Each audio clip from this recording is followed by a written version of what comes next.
game. Lulu being taken away. Peke actually banning that one out from their side. Generally is their main champion. Don't forget, let's not discount Kha'Zix. That's been a champion that Meteos and High have played to very good success. I think Fnatic's looking for the LeBlanc first pick again. Worked well for them last game. There's no reason Cloud9 is going to be able to take that off them because Fnatic almost has a guaranteed first pick on that. Lulu's banned out. Conventional counter against LeBlanc. So Fnatic, instead of banning LeBlanc or just picking Lulu straight up and then just letting C9 have LeBlanc, they still want that counter out. Okay, and I'm wrong. And they're banning both of them out. So they're going for something else. Because usually people would pick Lulu and then make sure the other person can't pick LeBlanc anymore and they get countered. So it was a little weird, but maybe Fnatic was so confident in their LeBlanc ability. But clearly I'm mistaken here. Both of them are out. Caitlyn's up.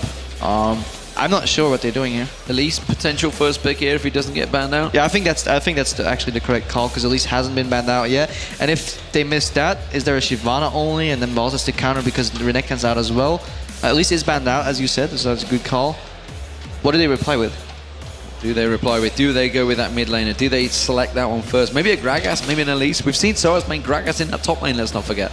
Gragas early pick could be good, but I'm maybe a Shyvana because Renekton's gone. What does the balls really play into it? Maybe a Trundle, but so far only Renekton and Shyvana has been played for almost all of the top laners in this entire tournament. And we saw that Trundle was in fact banned by Cloud9 in that last game as well, so maybe showing that they don't want that Trundle to go the way of Fnatic. We can see Soaz there on your screen and looking very tense. And actually they're going to go the route of the AD carry first of all. Caitlyn banned in game number 1, going to be available for Reckless this time. Bit surprising actually, just sorry to interrupt you there, but the focus of these AD carries, Fnatic wants Caitlyn when it's open. Cloud9, Sivir. Yeah, it's a little different in playstyle. Maybe it fits in better with this like Reckless. Okay, you go to that lane, almost doublelift-esque. Well, preseason doublelift.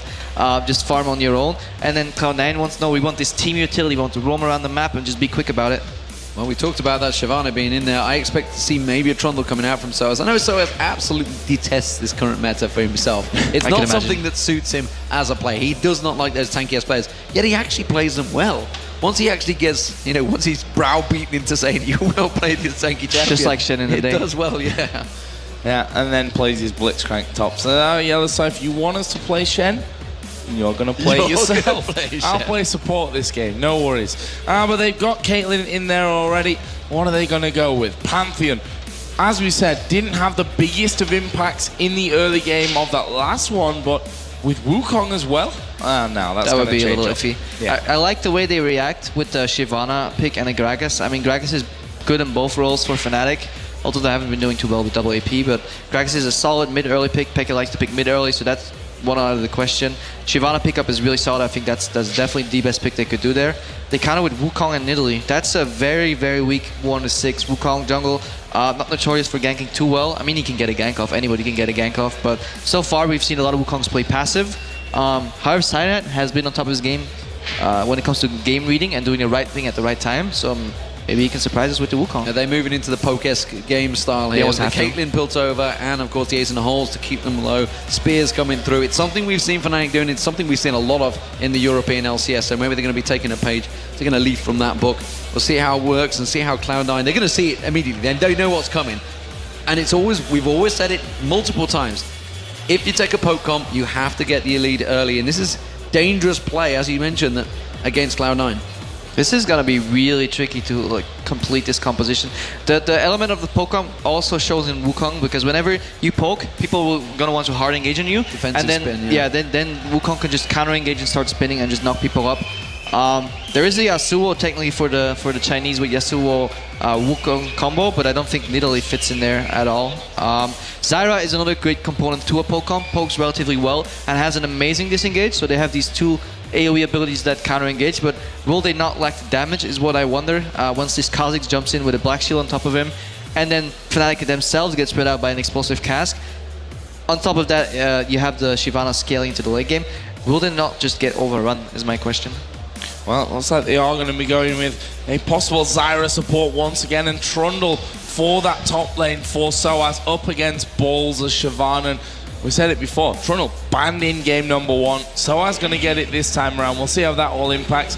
It's an AD carry that's left here for Cloud9, and really unsurprisingly going in for the Sivir. Yeah, it was their first pick in the last game. It was pretty obvious that that was going to be coming out for them. And I actually personally think Cloud9 have got a very good comp here. Of course, Fnatic with those spears, if they land, causes problems. But Cloud9 are pretty solid. I mean, when I play Poké compositions, or whenever I play, say, Morgana support, and I'm trying to land those bindings, I really like what Trundle brings to the table. Disengage in the pillar as well, so we have 3 disengages from Fnatic, as well as offensive pillars make it really easy for Nidalee to hit spears because they block off one exit, and either you run into my team or you run away to your team, and you will undoubtedly get hit by one of these spears. If, however, Peke falls behind, as you said, like, it's over. There's no way they're going to call back into the game because they need a lot of spears to come back and they'll just get punished. Look at the mobility coming out of Cloud9. Shyvana roams around the map really easily. Kha'Zix jumps around. This explosive cask is good. And Sivir just completes that picture. The only issue might be the laning phase. I can see Fnatic having an edge because they're actually used to playing against the Morgana. And you said if Peke falls behind, then it's not going to be good times for Fnatic. And you also said that level 1 to 6 for Wukong, we know it already. Whilst anyone can gank, he's not really got anything to lock someone, especially someone so mobile like Gragas down. So probably not going to be any kind of kill potential in that mid lane for Fnatic from the get-go. You say that with Wukong, but in fairness, nor does Kha'Zix. I mean, both junglers are very similar in their style. They're going to be dashing in. They've both got gap closers. They've both got a quick burst when they get in that close. The difference is, of course, the ultimates and Wukong's ultimate. If catching people out, it will cause problems. And suddenly, if, you know, Reckless is given free farm onto someone being bounced up by the Cyclone, he is going to do damage. This is definitely an interesting one. This is a Fnatic comp we've seen a lot of in the European LCS, though. So Cloud9 will have seen this. They will have researched this.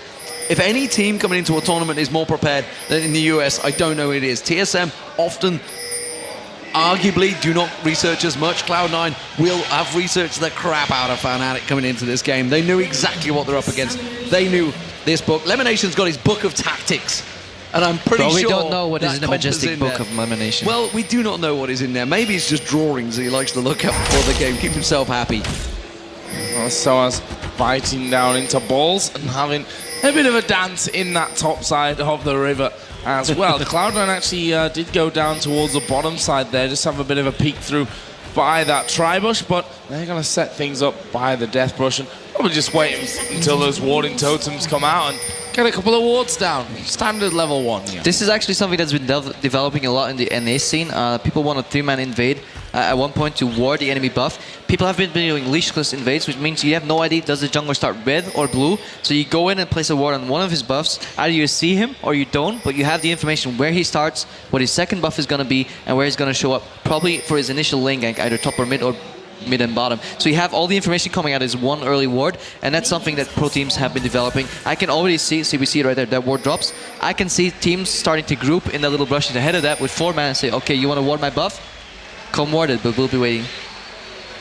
Nice. So spotting out that ward on the top side. Cloud9 backing off in towards their red buff. So that's going to be a start for them. Over the other side, Fnatic starting on the top side of their jungle as well. Cyanide will have his blue buff before anything else. Well, let's talk about these lanes then. That top lane this time around. Soaz on Trundle versus Balls on Shyvana again. Well, I mean, it's a standard lane. We've actually seen it quite a lot during the LCS. It's one of those champions, and so as it was the first champion he played in the European LCS in the spring split. Trundle, he actually picked it up from Cloud9's European team, ironically, so he managed to take it from them. So it's using a stolen tactic against their sister team. Not too big of a fan of Morgana starting a bind here. I think if he starts pool and Sivir starts W, they push so quickly that the Fnatic can almost combat that wave. If they go straight 2v2 and they hide well behind their minions, then Fnatic is probably going to win that push war and especially win the poke and punish Cloud9 a little harder. I think he actually taking quite a lot of damage here as well at level 1. He built over Peacemakers being thrown around the side, and we can see a Fnatic pushing hard to grasp that level 2 before Cloud9 get there. And are we going to see the grasping roots coming out? No, because the plants are in there. And that will be no action for now, at least down on the bottom side. We actually do see the junglers both on the bottom side of their jungle now as well. Interesting thing, you can spawn plants and hide behind them to dodge the bindings. Well, we are waiting. Peke did take a lot of damage in that mid lane at the start there, but he's managed to heal himself back up. And this bottom lane pairing, Lemonation throwing out a couple of those bindings, not really getting very close to landing.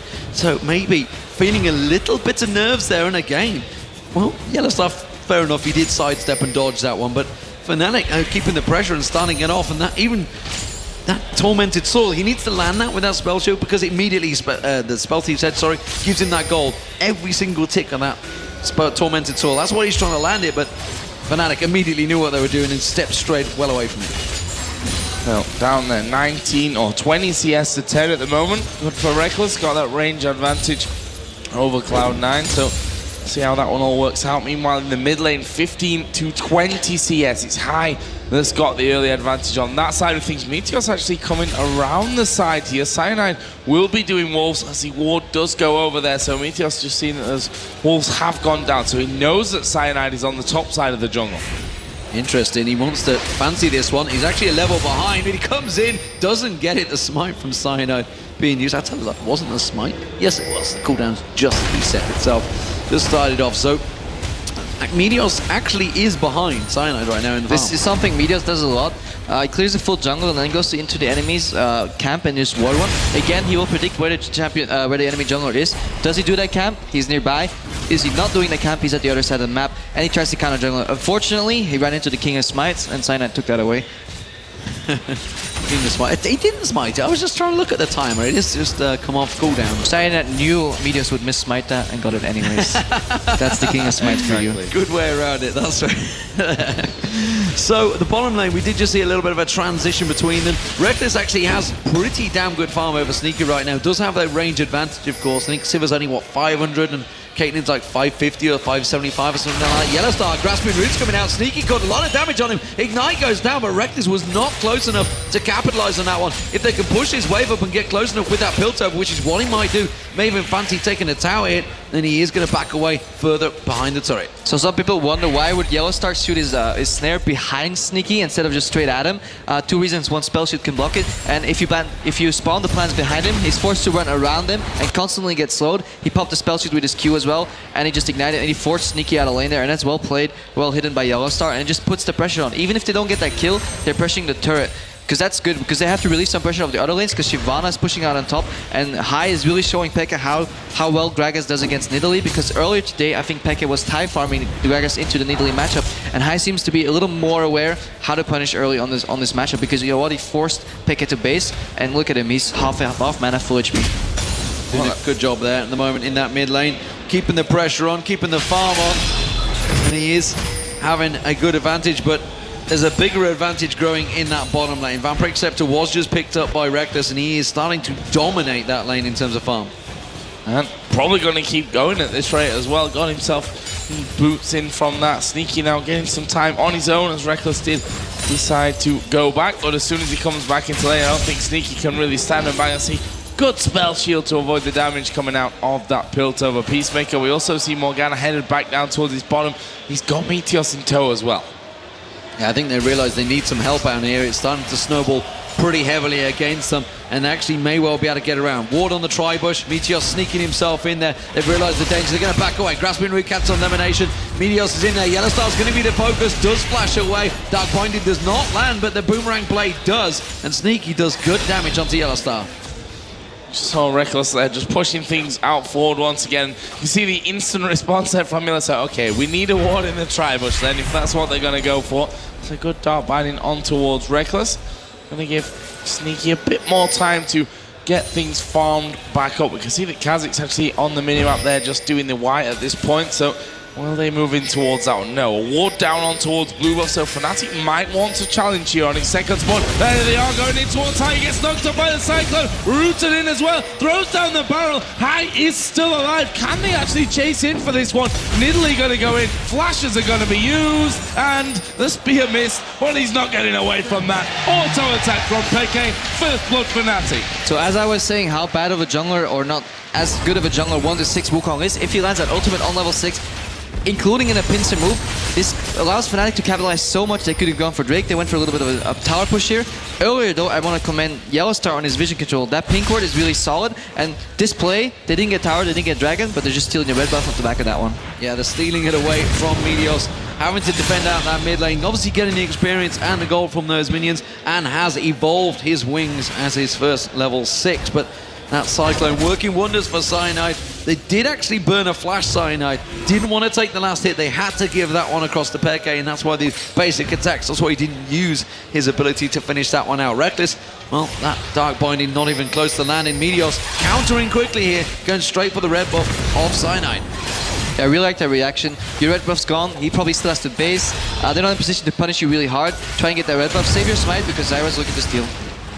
Coming in from the side. Meteos was able to get that one as Peke comes around the side. Meteos just dodging out of the way of that spear. And actually, they did put a trap down in towards that death push there, so they know that there's a pink ward inside of that one. We can see in this bottom lane as we focus on that Sneaky's done a good job to actually bring his CS almost even by now. If you have to point out to the supports, this is my forte. People always forget the support CS. We never forget the support. Yes, you do.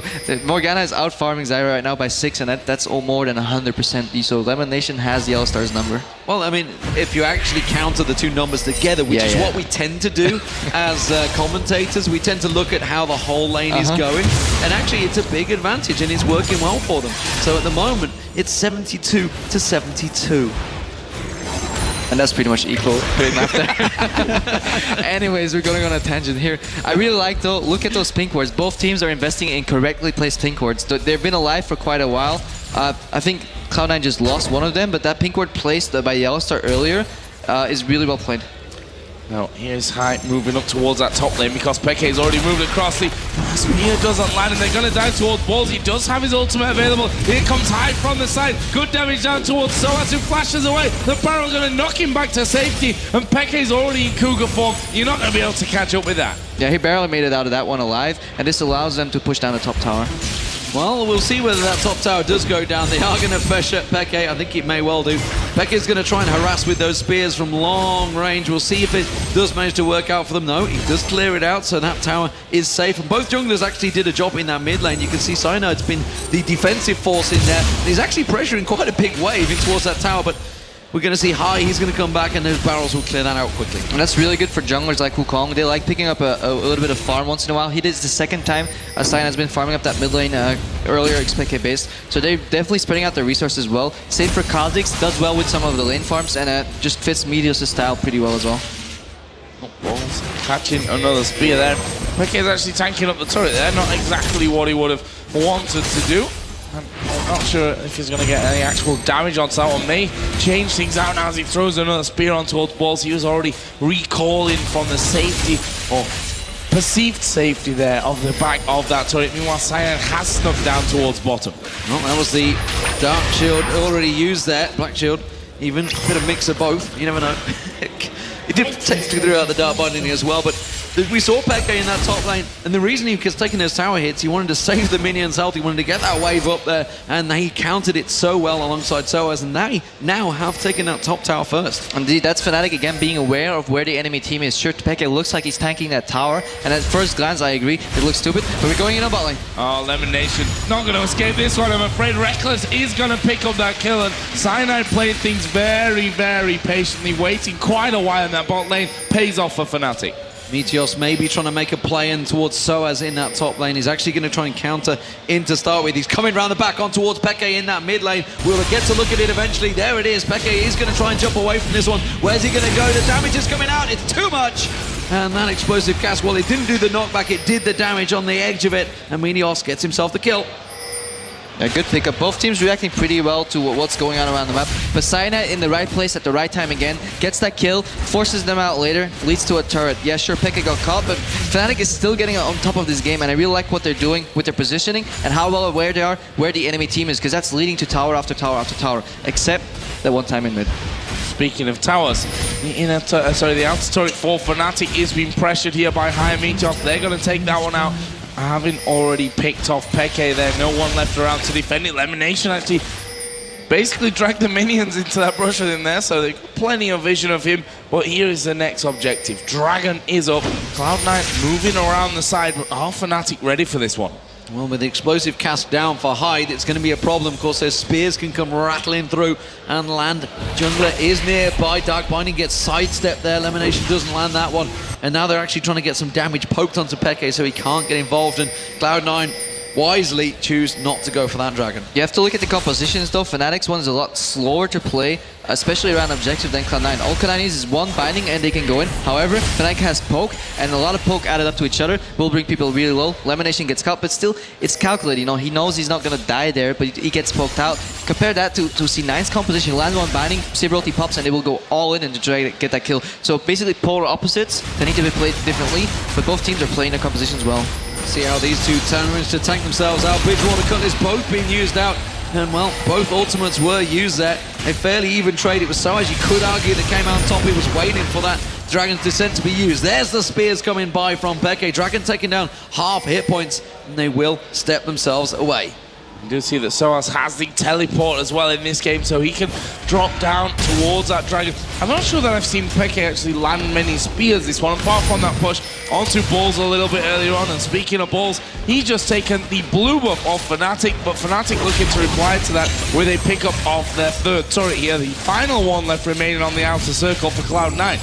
So if you're looking at Siege, Caitlyn is your pick you want to have. Long range, gets traps up, combine that with Zyra, disengage and snares her poke, and then the Nidalee heal on top of that. It's really good to just combine that to get the Siege going, and Caitlyn is the prime example of what you want in Siege comp. Compared to Sivir, has a harder time getting to those towers, but once you land some CC, she can go in and look for the dive.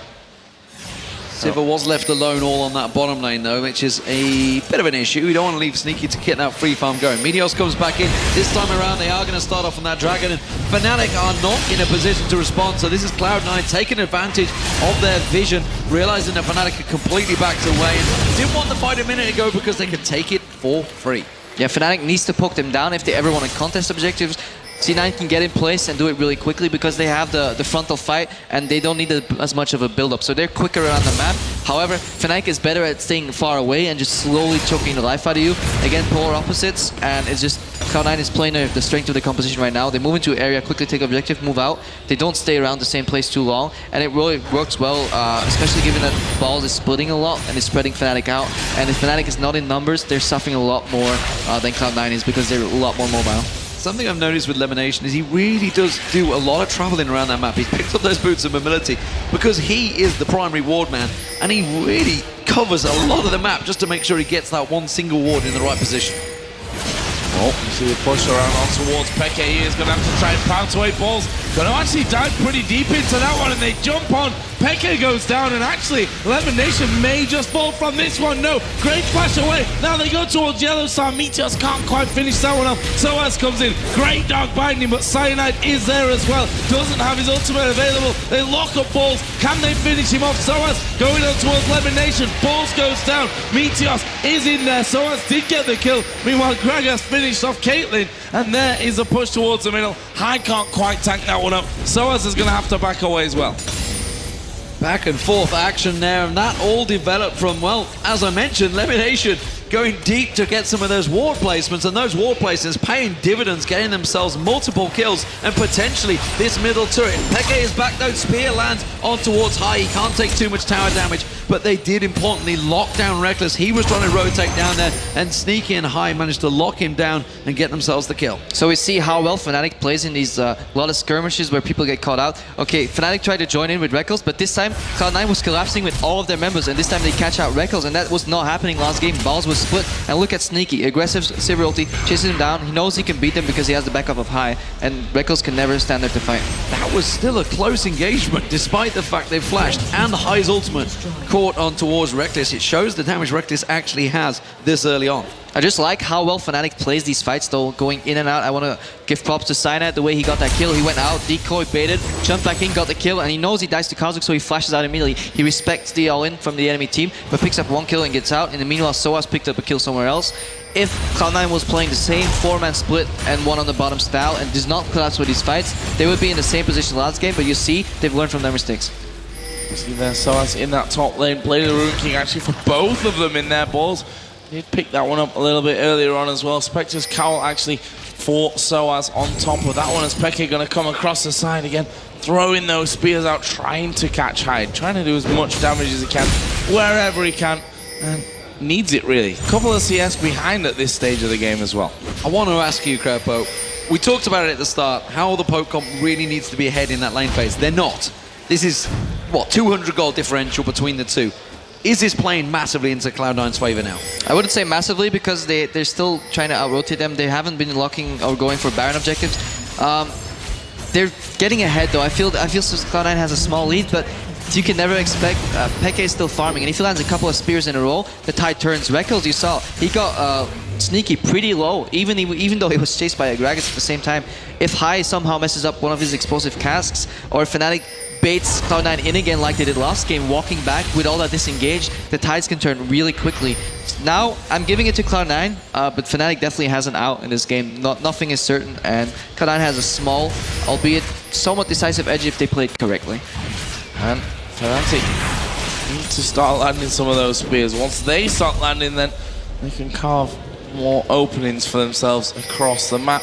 There's High just pushing out on that bottom lane. In terms of turrets, 3-2 is the scoreline. The top outer turret for Fnatic is actually the only outer turret left standing in this game. Easy pickings almost for Cloud9 if they rotate up there. Yeah, I wonder what Rekkles is going to do now in terms of his build. If he picks up Last Whisper, it's throwback to the Legolas build where he just goes fully for the armor pen and then he tries to snipe down these lower HP targets of Cloud9. But I don't see that he needs to, because nobody, well, I mean, there's Ninja Tabi. That's literally the defense, and of course the ultimate that Shyvana will pop out there, but other than that, there's really no defensive stats. What I'm wondering though, with the poke comp, you generally need great vision, and Cloud9 are already realizing this. They're taking it away from them. They are removing that vision. Fnatic, though, they're trying to push up the mid lane here. Cloud9 were actually trying to rotate to put pressure on towards that top lane of Soaz, but look how fast Fnatic have responded to shove that mid. If Fnatic can lock them up, that's where you want to be. If Pokemon wants to lock 5 people under a turret, keep them there with vision and continuously poke them. The reason Rekkles would go for a Last Whisper is so it's ace in a hole on one of these key targets, right. Sivir, High, or Meteos, would drop them to half HP, and that would instigate, or that will allow Fnatic to play a little more aggressive. In a long drawn-out fight, he does not want to have the Last Whisper, as you said, because the armor doesn't warrant it just yet. So he has a bit of a catch-22. Do I go for the poke with it, or do I go for the follow-up fight? The zeal, it seems. So it appears you were right.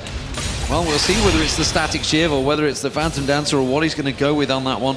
Static Shiv probably is the choice he'll go towards, but as of right now, Cloud9 have themselves a small advantage, and this is the first advantage they've really had over Fnatic in the semi-finals so far. And I really like how they're mobile and they're preventing themselves from being locked up under this tower. They're not getting siege. They're playing their map right, putting vision across, and then they're going for these spread out objectives like a Drake. It's really hard to lock people around the Drake area when you're playing against such a mobile comp with Sivir and Gragas and Kha'Zix and even Shyvana. All of that plays into their favor.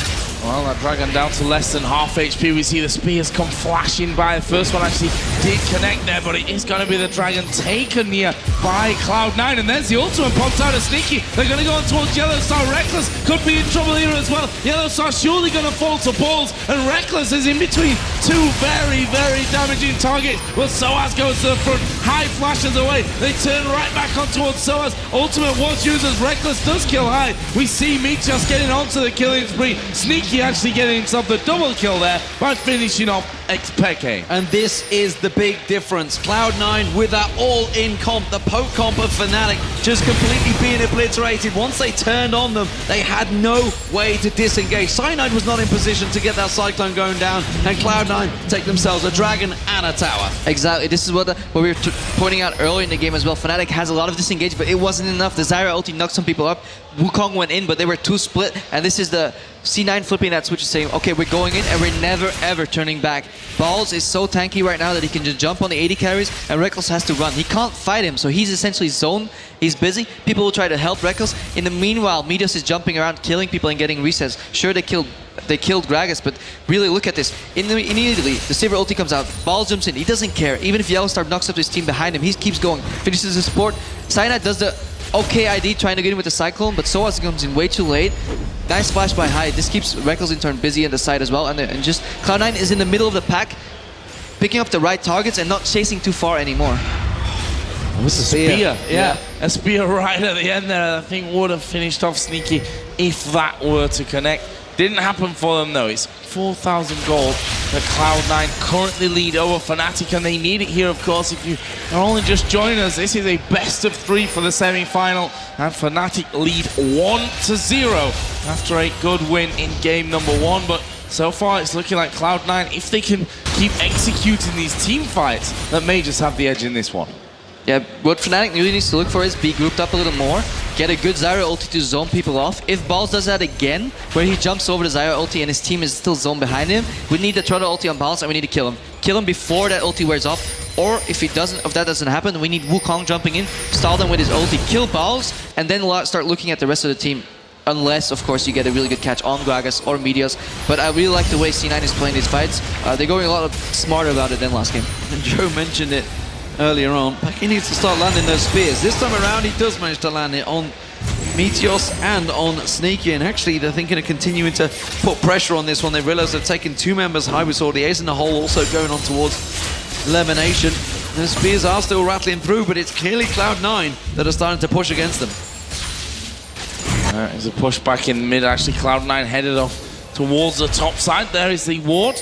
Will be spotted out by that sweeping lens. Actually, a Gragas barrel about to explode in that mid lane as well. Are Fnatic going to be drawn up towards that Baron area? Are they going to try and push through even further? Meteos just sidestepping the spear. Actually, they've pushed Fnatic out of position now on this mid lane. Yeah, they're just going to rush straight up that mid lane. It seems you can look at Soaz. He's in that top lane, hasn't got teleport available. They may actually collapse on towards him. He's got to start packing right now. He's either going to get caught in the top lane or not be present when they go towards this Baron. And this is a Baron play, and it's executed well. You push up mid lane to where the remnants are of the former tower, and then you turn back into Baron, and then people have to face check not only one, but more brushes, or if they don't want to face check, they push mid. This is a play that Fnatic have done many times, though. They know what they're up against, and they quickly put the pressure back on towards that inner turret. But Cloud9, they've got around the backside of them. We can see High, Ace in the hole, does land. Yellowstar's going to be the patsy. He goes down. High's going to get dropped low. They can't get the kill on him, though. Mikhail works out for him. Cyanide, is he going to go down to the Ignite? He may well do. Reckless does manage to get the kill on towards Meteos, but we already see Yellowstar going down. Cyanide will follow. High has gone down towards Peke. It is a 2 for 2 so far, but it's clearly Cloud9 that are chasing. That spear so close, but it's coming from behind, and Cloud9 have got to be careful of that one. That is the end of that one. Cloud9 couldn't chase any further. And Fnatic do get back to a slightly safer position. 7-9 is the score here in terms of kills, and Cloud9 still holding out on that gold lead. As we saw, Peke was able to pick up the 1 kill from the side, couldn't quite land any spears onto the men at the back. But you will see again, Yellowstar quite simply all alone there, trying to bait them in. Cyclone was good from Cyanide. Yeah, I really like what they did there. Yellowstar goes in, knows if he tries to escape, he's going to die anyways, and he just wants to commit onto the Gragas. On this side of the fight, Peke kills one, tries to escape.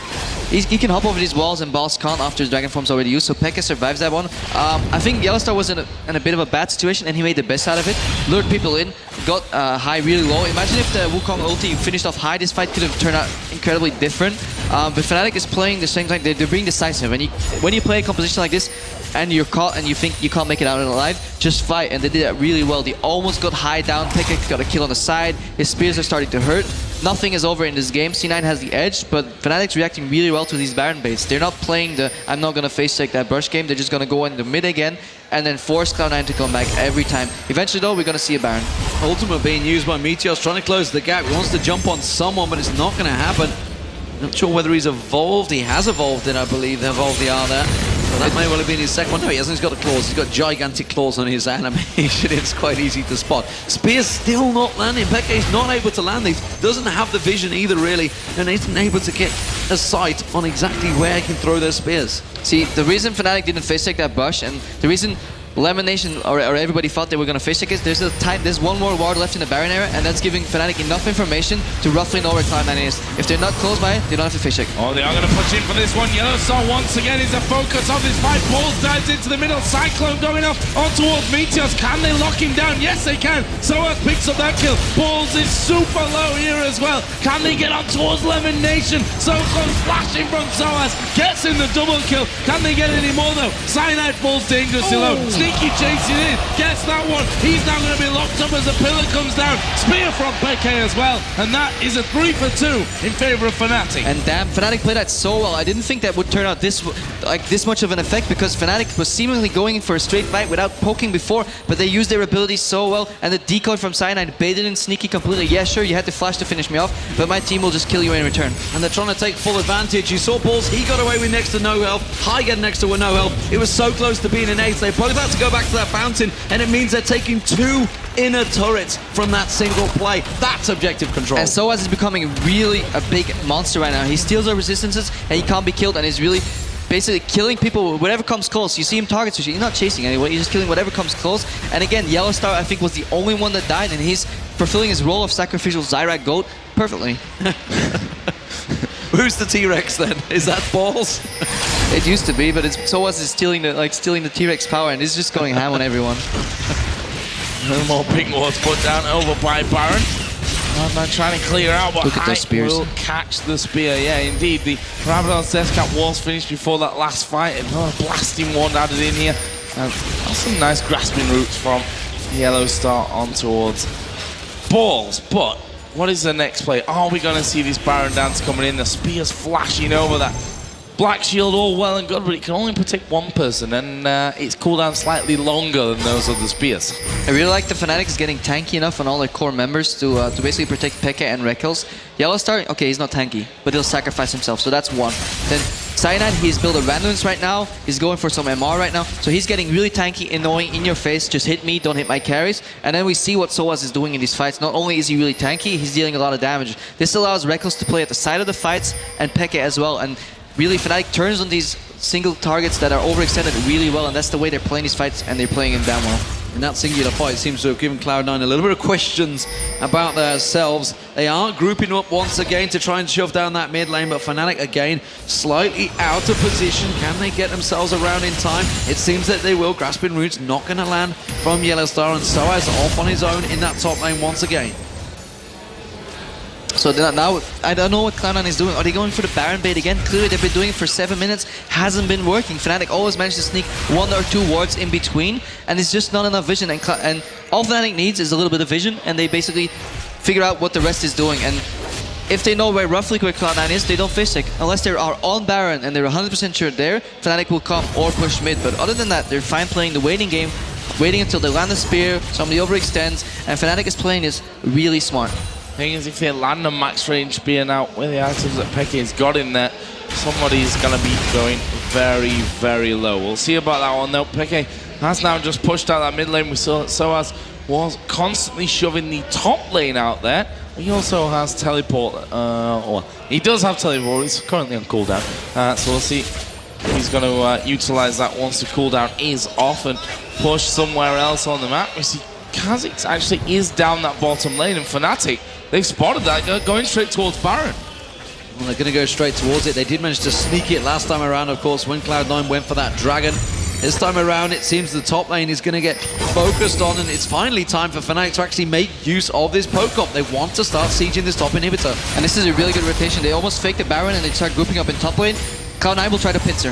We see, of course, just coming around the side. High wants to get in there. Ace in the hole being used out. Black Shield did come out for elimination. As you mentioned, that cooldown is quite long, and they're going to catch out towards that top lane. Rector's going down. The AD carry drops, and Fnatic in trouble.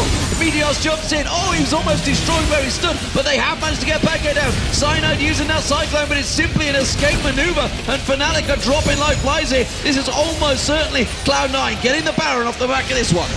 And this is Cloud9 really spreading out the damage, baiting out Fnatic, and then turning on them in a straight fight. Fnatic needs to land some poke, they need to be in the same area, and they need to back off together and protect each other. If Fnatic gets split, Cloud9 will have the upper hand individually. The entirety of Cloud9 now collapsing in towards that Baron. We only have 2 men left alive, one of which is Cyanide with Smite available. We can see on the minimap already recalling. They're going to go back, and Cloud9 pick up the Baron, and that puts them a healthy step ahead of Fnatic. See, Cloud9 did the right thing, and they focused on the prime carries of Fnatic. They need to get Rekels or Xpeke, and this time they got Rekels immediately. And Fnatic didn't have the strength anymore to fight that afterwards, and they were trying to get escape or maybe fight again, and they weren't decisive.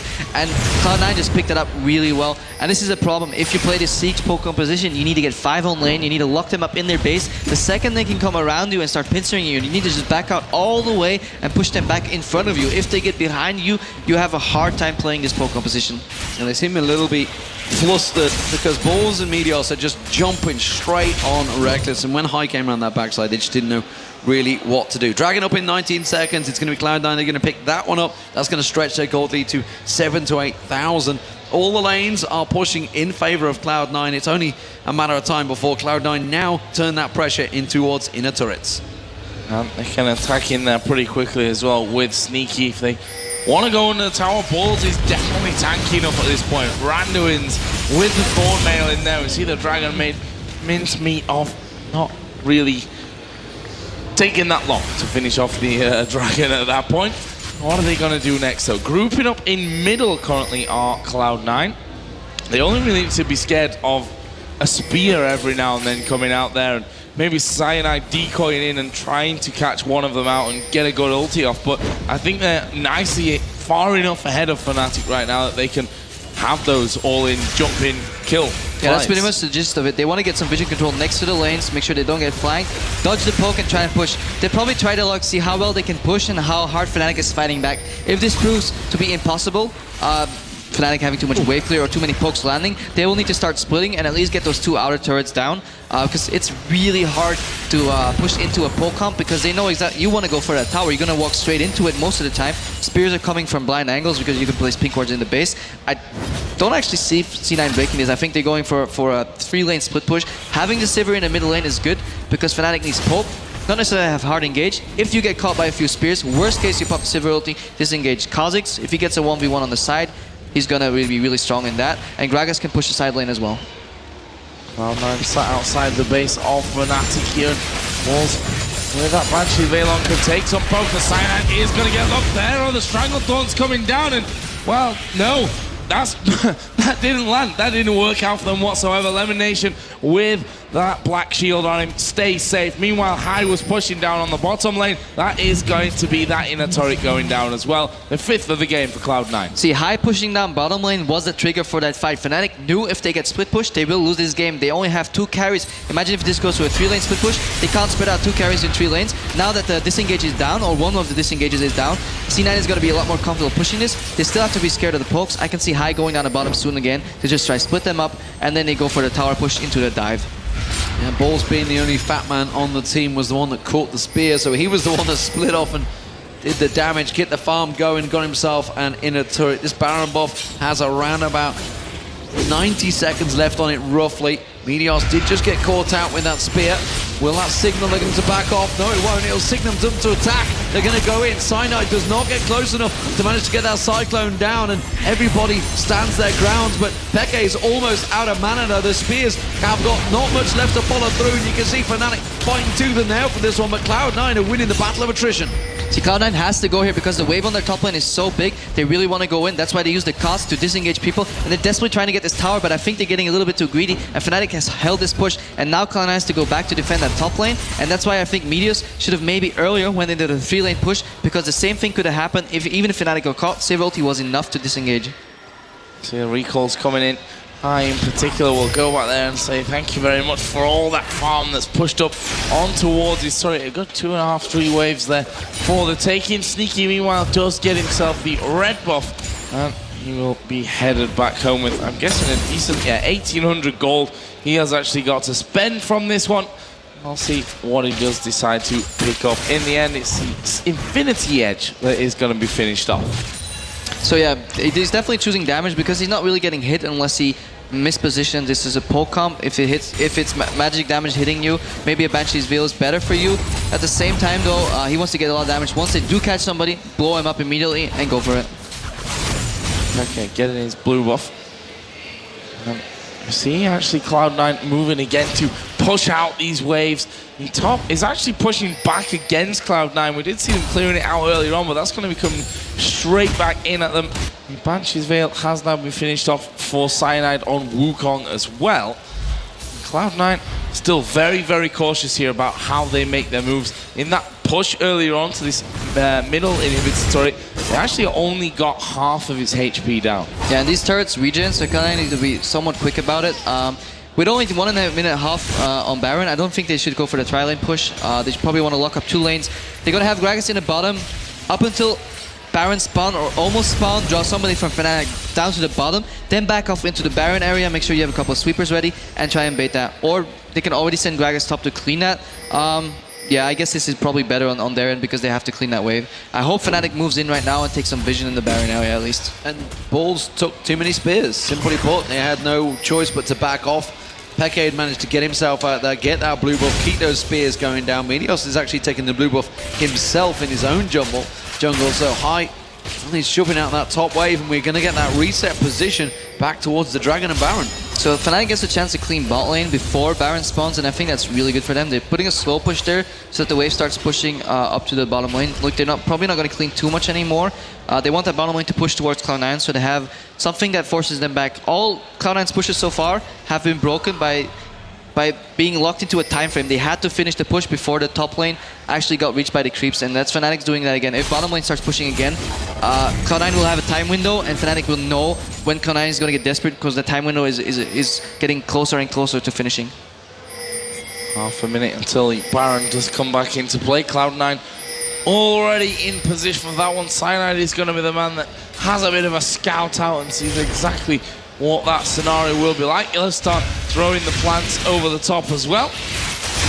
If they can actually walk out there safely. Expeke going to be the man that's lobbing in those spears from as much of a distance as he possibly can, but Cloud9 have already started off the Baron. Baron Knight's so quick they can no longer push mid, so they have to try and get in vision from the sides. They have to fight this Baron, they have to fight this Baron dance.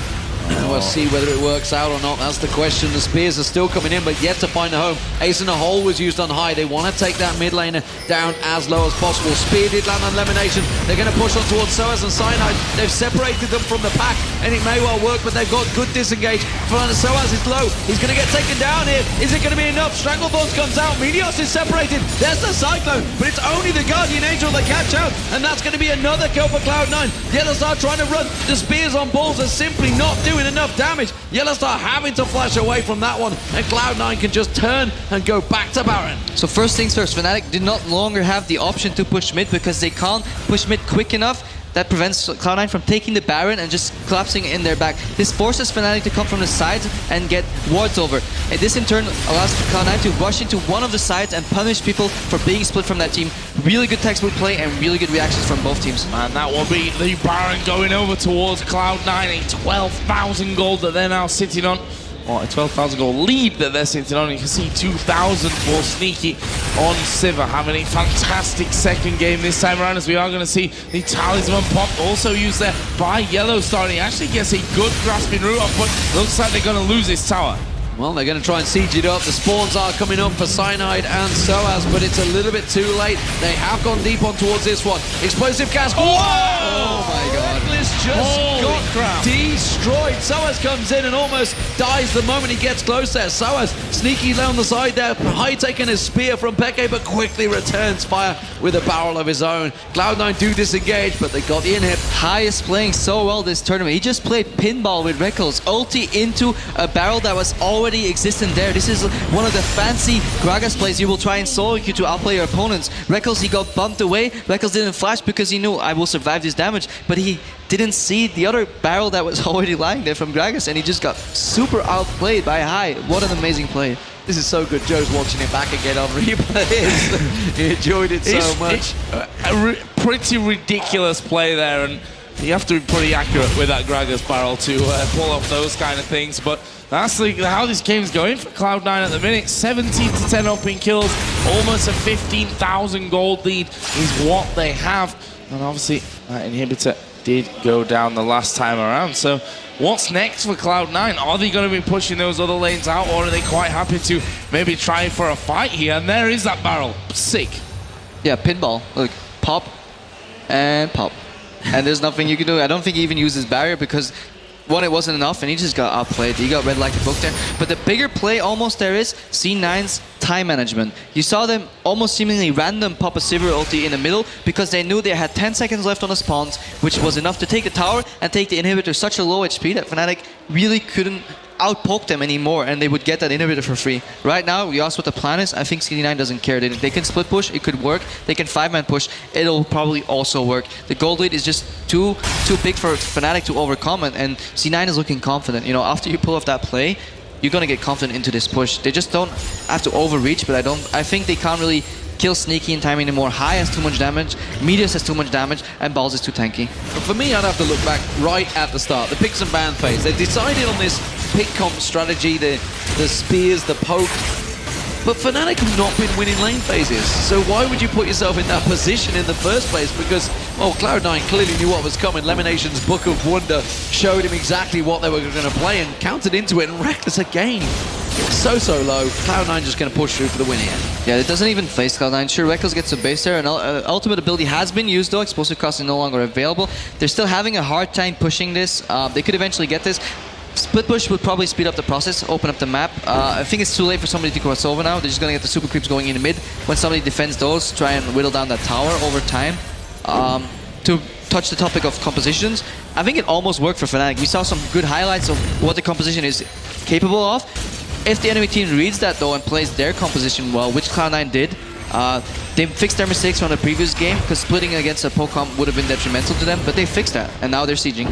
I just wish one day Peke would follow up those grasping roots with a spear, because he hasn't been doing it. Yellow Star's like, I can't do much more. I'm catching the opponent, you're not following it through. They don't seem to be going onto it. They are keeping them at bay here. Here's Balls once again, going big, going deep. Peke getting away from that explosive cast this time around. Lemonation comes in, gets that ultimate running. Will go down in the process here. They get themselves the inhibitor turret, but Fnatic can counter back here. Can they can't turn it? Reckless have to run away though. Meteos jumping on. Yellow Star's trying to get away from this one. He's going to get caught out. He's going to jump back on towards Cyrus, gets himself the double. Ace in the hole comes back on through there. Gets himself the triple. No! It's going to be Sneaky that gets the shutdown. Peke goes in towards him, and this is going to be Cloud9 taking victory as they push down the Nexus turrets.